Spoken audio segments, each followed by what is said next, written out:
Welcome to Penrose Learning, where we make understanding easy. In this video, I will show you how to make a delicious red sangria. First, let's gather our essential ingredients. You'll need 1 standard bottle of dry red wine, like a garnacha or a young rioja, which is about 750 milliliters. Also, prepare 1/4 cup of brandy and 2 tablespoons of orange liqueur for that extra kick.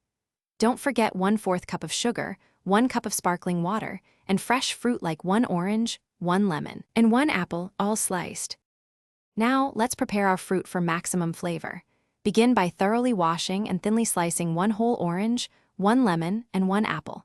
Place all the sliced fruit into a large pitcher. Next, add 1/4 cup of granulated sugar over the fruit. Gently muddle the fruit and sugar together for about 1 minute, just enough to release some of the fruit's natural juices, and infuse the sugar.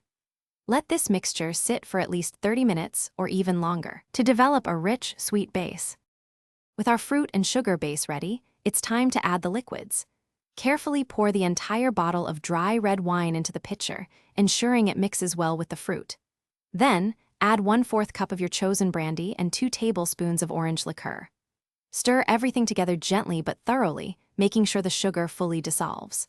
For the best flavor, cover the pitcher and refrigerate the sangria for a minimum of 4 hours, or even better, let it chill overnight.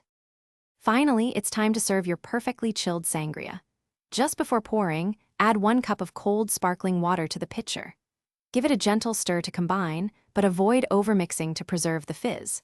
Fill individual glasses with ice, then ladle in the sangria, making sure each glass gets a generous portion of the delicious fruit. For a beautiful presentation, garnish each glass with a fresh orange or apple slice. Enjoy your homemade, refreshing red sangria. Thanks for watching. If this was helpful, leave a like and consider subscribing. See you next time.